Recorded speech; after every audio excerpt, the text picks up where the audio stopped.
Please bear in mind that I in no way feel qualified to tell you what to do.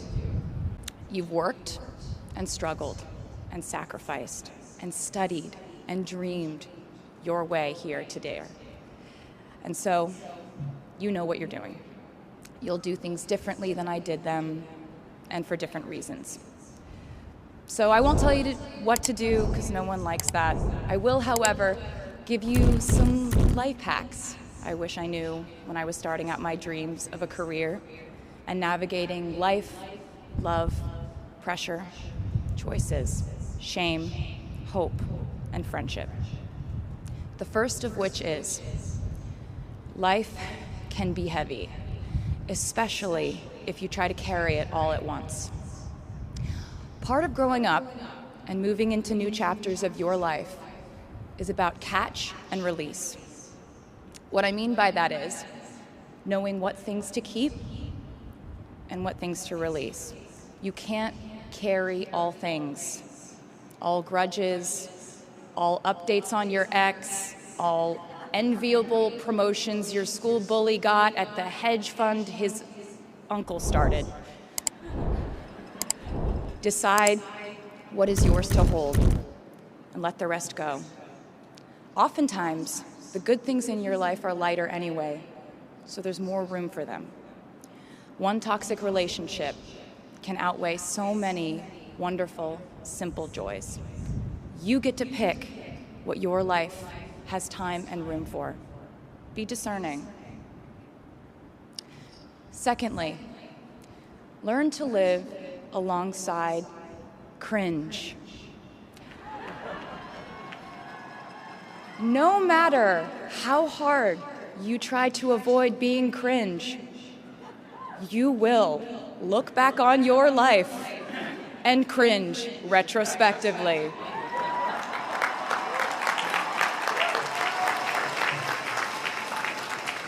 Cringe is unavoidable over a lifetime. Even the term cringe might someday be deemed cringe. I promise you, you're probably doing or wearing something right now that you will look back on later and find revolting and hilarious. You can't avoid it, so don't try to. For example, I had a phase where, for the entirety of 2012, I dressed like a 1950s housewife. But you know what? I was having fun. Trends and phases are fun. Looking back and laughing is fun. And while we're talking about things that make us squirm but really shouldn't, I'd like to say I'm a big advocate for not hiding your enthusiasm for things.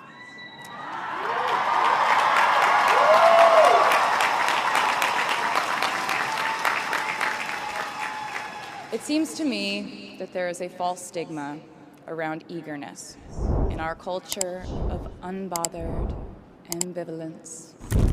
This outlook perpetuates the idea that it's not cool to want it, that people who don't try are fundamentally more chic than people who do. And I wouldn't know because I've been a lot of things, but I've never been an expert on chic, but I'm the one who's up here, so you have to listen to me when I say this. Never be ashamed of trying. Effortlessness is a myth. The people who wanted it the least were the ones I wanted to date and be friends with in high school.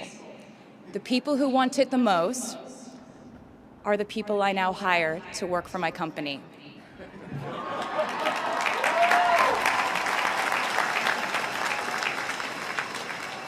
I started writing songs when I was 12, and since then, it's been the compass guiding my life, and in turn, my life guided my writing.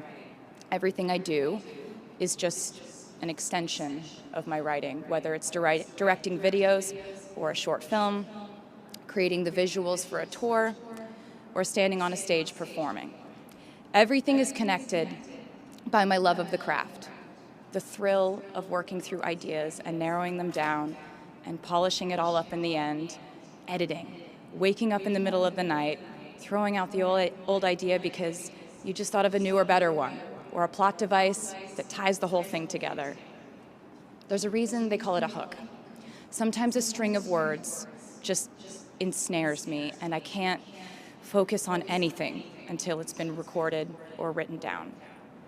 As a songwriter, I've never been able to sit still or stay in one creative place for too long. I've made and released 11 albums, and in the process, I've switched genre from country to pop to alternative to folk. And this might sound like a very songwriter-centric line of discussion, but in a way, I really do think we are all writers. And most of us write in a different voice for different situations. You write differently in your Instagram stories than you do your senior thesis. You send a different type of email to your boss than you do your best friend from home. We are all literary chameleons, and I think it's fascinating. It's just a continuation of the idea that we are so many things all the time. And I know it can be really overwhelming figuring out who to be and when. Who you are now. My experience has been that my mistakes led to the best things in my life. And being embarrassed when you mess up, it's part of the human experience. Getting back up, dusting yourself off, and seeing who still wants to hang out with you afterward and laugh about it, that's a gift. The times I was told no, or wasn't included, wasn't chosen, didn't win, didn't make the cut. Looking back, it really feels like those moments were as important, if not more crucial, than the moments I was told yes. Not being invited to the parties and sleepovers in my hometown made me feel hopelessly lonely. But because I felt alone, I would sit in my room and write the songs that would get me a ticket somewhere else. Having label executives in Nashville tell me that only 35-year-old housewives listen to country music, and there was no place for a 13-year-old on their roster, made me cry in the car on the way home. But then I'd post my songs on my MySpace, and yes, MySpace. And I would message with other teenagers like me who loved country music, but just didn't have anyone singing from their perspective. Having journalists write in-depth, oftentimes critical pieces about who they perceived me to be made me feel like I was living in some weird simulation. But it also made me look inward to learn about who I actually am. Having the world treat my love life like a spectator sport in which I lose every single game was not a great way to date in my teens and 20s. But it taught me to protect my private life fiercely. Being publicly humiliated over and over again at a young age was excruciatingly painful, but it forced me to devalue the ridiculous notion of minute-by-minute, ever-fluctuating social relevance and likability.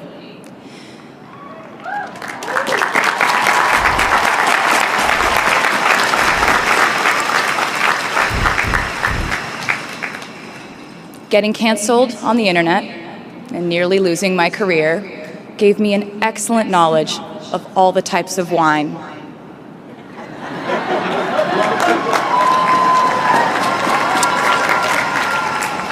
I know I sound like a consummate optimist, but I'm really not.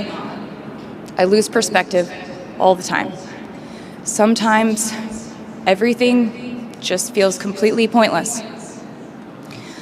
I know the pressure of living your life through the lens of perfectionism. And I know that I'm talking to a group of perfectionists because you are here today graduating from NYU.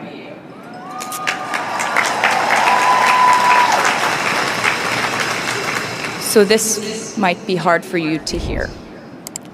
In your life, you will inevitably misspeak, trust the wrong person, underreact, overreact, hurt the people who didn't deserve it, overthink, not think at all, self-sabotage, create a reality where only your experience exists, ruin perfectly good moments for yourself and others, deny any wrongdoing, not take the steps to make it right, feel very guilty, let the guilt eat at you, hit rock bottom, finally address the pain you caused, try to do better next time, rinse, repeat.